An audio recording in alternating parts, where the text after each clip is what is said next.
Vot. Selline kolakas, selline äge projekt sai just läbi. Paatiks on siis Silver Tiger DC.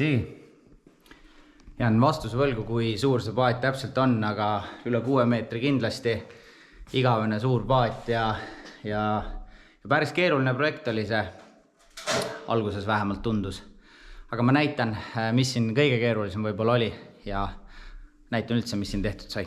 Et seesama vöörimootori paigaldus võib-olla oligi kõige keerulisem selle kõige juures, kuna siia sai selline custom made lahendus tehtud kinnitusplaadi näol, kuna sihukestele paatidele otseselt ette nähtud pole vöörimootori paigaldust, pole siledat pinda, kumerad pinnad, kalduspinnad, et kuhu sa paigaldad mingi plaadi, millega sa välja viia kerest. Isegi siia sisse ei saa seda panna, et ühesõnaga sai tehtud selline äge lahendus, väga tummine asi, toimib ja kiirkinnitus sai siia ette toodud, sellepärast et siit läheb üks vendiava ja siis ei pidanud kajutisse enam puurima midagi. Et muidu oleks jah, võib-olla siia saanud ka panna, aga siis oleks jah jällegi kajutisse pidanud viima ja otse laest tulema juhtmega, mis oleks kole, praegu sai kõik ära peidetud. Ja vöörimootoriks siis Mingota Riptide Instinct Quest 72 tolli jalaga, Mingota nii-öelda lipulaev mudel, see läheb siis puldist ise sisse välja ja väga siuke luks värk. Aga see pole veel kõik, lähme vaatame tuppa ka, et siin sai või õigemini tegelikult näitan teiselt poolt, et siin sai tehtud vähe veel, et kuna oli siis vaja ka live-kalastust tegema hakata selle paadiga, siis sai siia paigaldatud Humminbird Apex 13 ja S-Pointeri suunahoidmise ehk siis target lockiga siis elektrooniline jalg. Ja loomulikult oli ka pikendust vaja, sest et see on suht suur paat ja muidu ei näita põhjalt läbi. Ja see sai siia RAM mountsidega ära fikseeritud, et sõites oleks stabiilne, kuna jalg on nii pikk, ja raskus on kõik siin taga otsas. Aga lähme ronime tuppa, et siit peab just trepist üles minema. Võtame pead ära ei löö risk. Et esimene asi, mis siin toas vastu vaatab, on Humminbird Explorer. Et Explorer sai siis pandud siia RAM swing armiga, kuna muud varianti siin väga ei olnud. See plastik on siin suht pehme, lihtsalt iluplastik.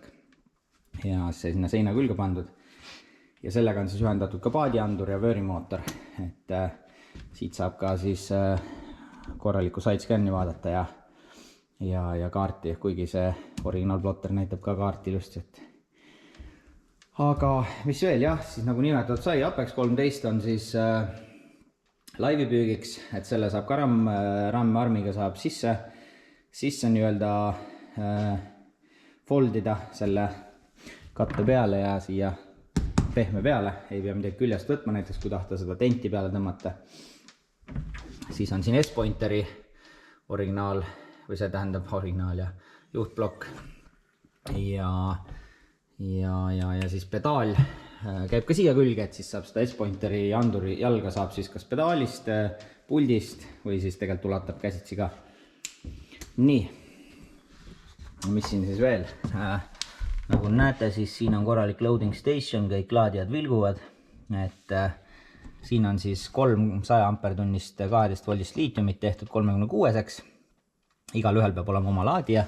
Lisaks on siin veel üks laadija, mis laeb seda 4. liitiumakut, mis on siis Explorerile, Apexile ja Live'ile. Ja lisaks on siis siin paadis 2 paadiakut, millel samuti sai paigaldatud laadija, et siin 7 amperine vähe nõrgem, et see on käivitusaku. Ja siin on siis veel üks seadmete aku, mille peal on siis kõik paadiseadmed ja siis Webasto. Et vot, siuke äge projekt sai nüüd valmis, omanik on kohe järgi tulemas. Et algus tundus, et siuke asi, et ei saa, et sellega eriti ei saa live-kalastus küll teha, et osta pigem uus paat. Aga näed, trussikuid ei saa üle pea jalga, et kõik muu on võimalik. Vot, ja kui teie ka tahate oma paadile Humminbirdi Mingota tehnikat installeerida, minu käest soetada või näiteks Alba paati, võtke ühendust info@marfishing.com ja nii lihtne see ongi. vot, tšau!